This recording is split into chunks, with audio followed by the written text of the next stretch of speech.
नमस्कार दोस्तों, आप लोग देख रहे हैं आरिस भोजपुरी। सब्सक्राइब नहीं किए हैं तो सब्सक्राइब कर लीजिएगा। दोस्तों बता दें कि खेसारी जी का बहुत ही जबरदस्त गाने का पोस्टर आ चुका है, आप लोग अपने मोबाइल के स्क्रीन पर देख सकते हैं। दोस्तों बता दें कि इस गाने का नाम है गजब डोले। जी हाँ दोस्तों, इस गाने का बोल है गजब डोले और इस गाने को लिखे हैं अभिषेक भोजपुरिया जी और म्यूजिक दिए हैं जय गुरुदेवा। दोस्तों बता दें कि इस गाने को गाए हैं सुपरस्टार खेसारी लाल यादव जी और इस गाने में जो फीमेल गायिका गाई है उस सिंगर का नाम है प्रियंका सिंह, जो कि बहुत ही ज़बरदस्त गाती है।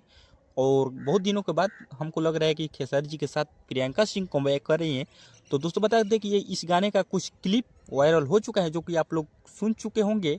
अगर अभी तक आप लोग नहीं सुने हैं तो इस गाने का ये गाना बहुत जल्द आने वाला है, तो आप लोग सुन लीजिएगा। दोस्तों बता दें कि इस गाने को टी सीरीज पर, यानी कि टी सीरीज के हमार भोजपुरी के चैनल पर रिलीज किया जाएगा। तो दोस्तों आप लोगों को ये पोस्टर कैसा लगा कमेंट बॉक्स में जरूर बताइएगा। दोस्तों बता दें कि इस गाने को कमिंग सून में डाला गया है और इस गाने को बहुत जल्द रिलीज कर दिया जाएगा। तो आप लोगों को ये पोस्टर कैसा लगा कमेंट बॉक्स में ज़रूर बताइएगा और ये गाना का वेट कीजिए जिस गाने को टी सीरीज से रिलीज किया जाएगा। आप लोगों को पता ही होगा कि टी सीरीज से बहुत ही खतरनाक लेवल का गाना आता है और वीडियो में तो कोई त्रुटि आप लोगों को देखने को मिलेगा ही नहीं, क्योंकि टी सीरीज पैसा लगाता है अपने गानों पर और आप लोगों को लेवल देखने को मिलेगा इस गाने में। तो यही अपडेट साफ सोचा कि आप लोगों को बता दे। तो चलिए दोस्तों, मिलते हैं किसी एक नेक्स्ट वीडियो में।